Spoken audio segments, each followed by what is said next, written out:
국내 주요 금융지주사들이 잇따라 하반기 경영전략회의를 열고 위기 대응 전략을 점검하고 미래 성장 방안을 논의하고 있습니다. 자세한 내용 취재 기자와 알아봅니다. 이현아 기자, 안녕하세요. 안녕하세요. 네. 이번 달 금융지주사들이 하반기 경영전략 논의로 분주하게 움직이고 있습니다. 각 금융지주사별 전략회의 일정을 설명해 주시죠. 네, 일단 이달 초에 신한금융지주를 시작으로요. 지난 12일에는 우리금융지주가 이 하반기 경영전략회의를 이제 개최했고, 오는 19일, 20일 이틀간 KB금융지주 회의가 예정됐습니다. 하나금융지주는 별도 회의 일정 계획은 없고 상시 개최로 진행이 됩니다. 이번 회의는 상반기 성과를 분석하고 하반기 경영전략 재정비와 리스크 대응 등을 논의하는 중요한 자리입니다. 네, 먼저 신한금융지주와 우리금융지주의 하반기 경영전략을 말씀해 주시죠. 네, 일단 먼저 신한금융지주는 지난 1일에 금융지주 중에 처음으로 하반기 경영전략회의를 열었는데요. 디지털 혁신과 그리고 고객 중심 경영 전략을 전면에 내세웠습니다. 진옥동 신한금융지주 회장은 경쟁사인 이승건 토스 대표를 디지털 혁신과 관련 특별 강사로 초청할 정도로 혁신을 강조했습니다. 지난 12일 회의를 개최한 우리금융지주는 핵심 예금과 기업금융, 자본시장, 자산관리 부문 핵심 역량 강화 계획을 발표했고, 다음 달 본격 출범 예정인 우리투자증권에 대한 계획도 밝혔습니다. 임종용 우리금융 회장은 경영전략회의에서 증권사 출범 초기에 대대적 신규 고객 확보 등 비즈니스 역량에 집중해서 10년 내 10위권 증권사 도약 목표 달성에 매진하겠다고 말했는데, 사실 출범 초기 급성장을 위한 자금 투자 규모도 주요 성장 전략 중 하나로 꼽힙니다. 또 생보사 패키지 인수한 검토도 이뤄질 예정이라 올 하반기 빅은행 경쟁력 강화를 두고 우리금융은 이제 중요 국면에 진입했다는 평가를 받고 있습니다.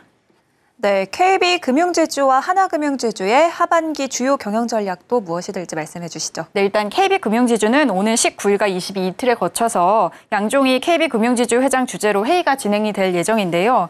지주사의 2분기 실적 발표를 앞두고 이제 진행되는 회의인 만큼 실적 점검과 그리고 하반기 주요 실적 견인을 위한 전략이 최우선으로 논의될 것으로 예상이 됩니다.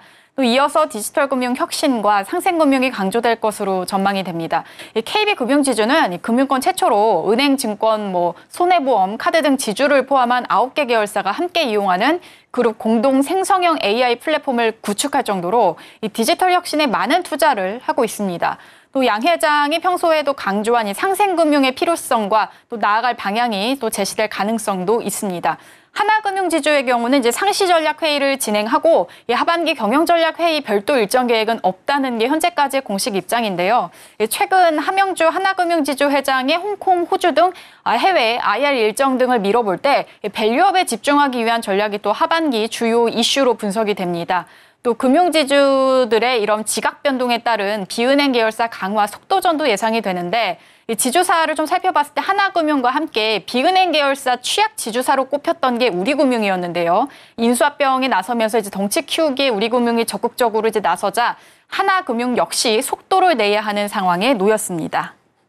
네, 동시에 금융지주사 모두에게 놓인 공통의 전략 과제도 있을까요? 네, 있습니다. 일단 이 내부 통제 강화 기조와 또 책무 구조도 도입 등 경영 환경 급변에 따른 이 맞춤형 전략 구사가 필요하다는 점인데요. 또 올해 상반기 홍콩 H지수 ELS 불안전 판매, 또 금융사고가 연이어서 터졌습니다. 우리금융은 2022년에 우리은행 직원 700억 원대 횡령사고가 있었고, 올해는 180억 원대 횡령사고가 있었습니다.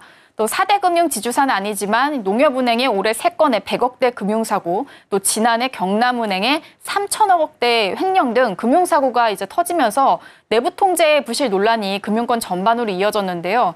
이에 이제 금융당국이 이달 책무구조도 도입과 함께 내부 통제 고삐를 바짝 조인 상황이고, 지주사들은 구체적 방안 마련에 분주합니다. 또 동시에 PF 리스크 관리가 굉장히 중요한 시점인데요. 이 하반기부터는 당국 주도로 본격적인 부동산 PF 연착륙 계획에 따른 구조 조정이 본격적으로 진행이 되면 이금융권 중심 대규모 손실 발생이 예상되는데, 이는 금융지주사에게도 큰 영향을 미치게 됩니다. 현재까지 파악된 이 금융권의 건설 부동산업 기업 대출이 617조에 육박하며 9년 만에 최대 규모를 기록했고, 연체율 역시 급증하고 있습니다.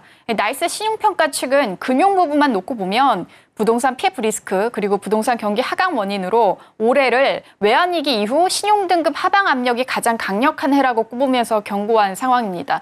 또 마지막으로 기업 대출과 가계 대출 연체율 증가에 따른 건전성 관리도 핵심 과제로 남았습니다. 네, 지금까지 금융부 이현아 기자와 함께 4대 금융지주의 하반기 경영 전략에 대해 알아봤습니다. 오늘 말씀 감사합니다. 감사합니다.